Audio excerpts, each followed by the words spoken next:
Hey, what's up, everybody? It's kind of early. It's a quarter to 6 on the East Coast here, and I've been following this for a little bit, and well, since yesterday or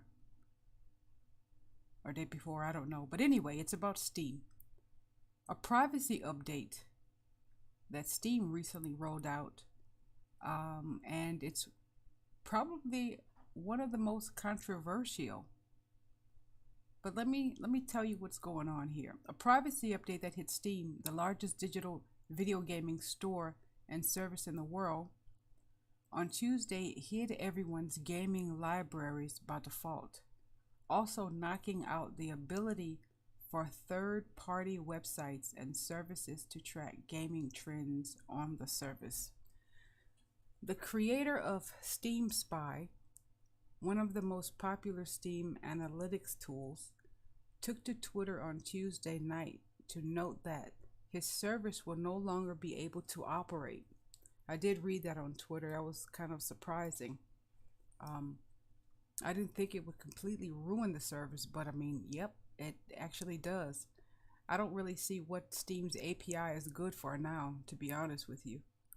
But check this out. Um, the guy who owns Steam Spy, I did read this tweet and I responded to some other tweets about this. But he said his service is not gonna be able to operate anymore. I think he's gonna keep up the logs, the old logs or whatever.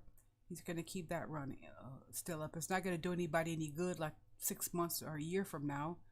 But this is what he says. Valve just made a change to their privacy settings, making games owned by Steam users hidden by default. Steam Spy relied on this information being visible by default and won't be able to operate anymore. And there's a link, and I'll post that in the description so you can go and check it out, or the tweet. The issue he has notes isn't that Steam had added the new functionality.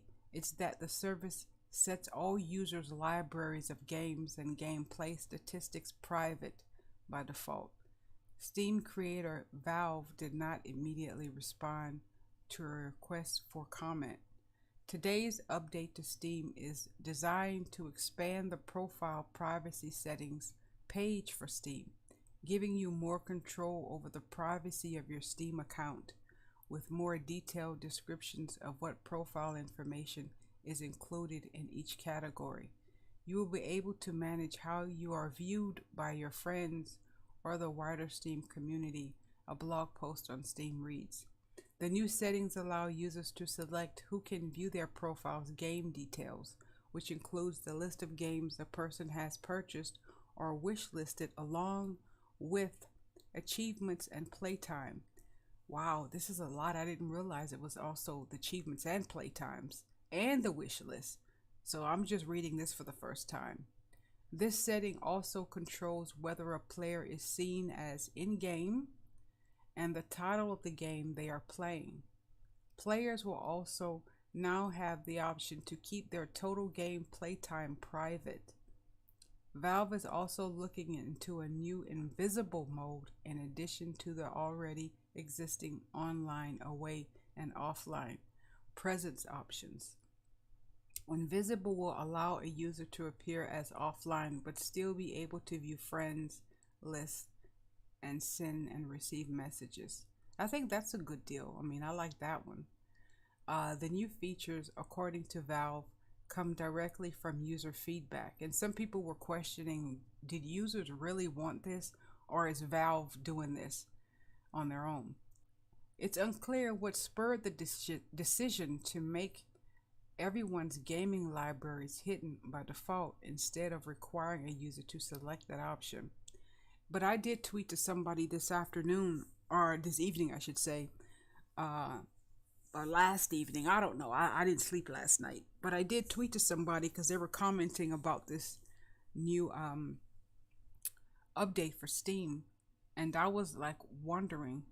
I did ask the person. I'll go back and read the tweet that I sent him.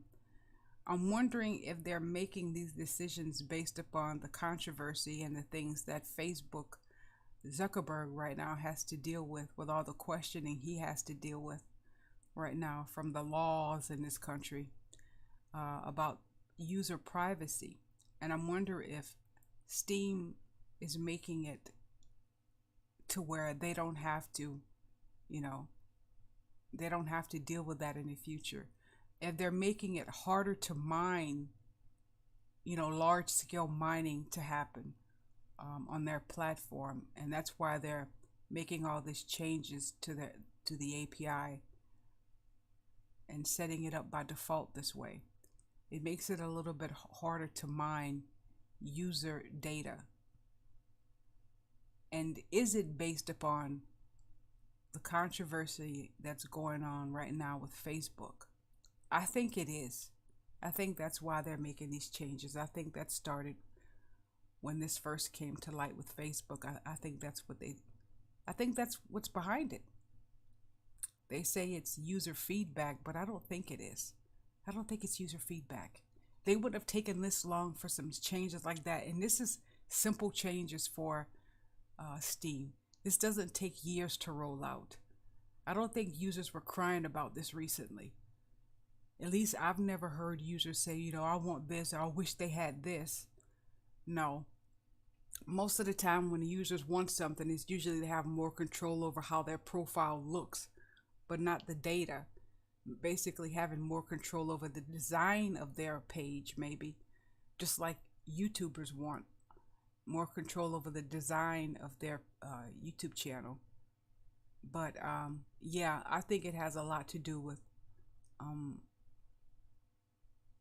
the privacy and the ability for companies to mine data on a website like Steam. They have millions and millions of users, just like Facebook. Well, billion, maybe 2 billion users on Facebook. But Steam Spy, I don't really know the details of how people used it. I know I've used Steam Spy, but I mean not in a professional way. Just looking at it just to see what indie games were popular and what are the most popular games over the last year and things like that. But never used it for anything but just to see what's hot and how many people own this game. Would it be a good idea to make a video about this game based upon how many users are playing it? Stuff like that. But yeah, why do you think that they're making the changes? And do you think it has anything to do with what Zuckerberg is dealing with right now as far as user privacy? All right, folks, I am out of here. Take care.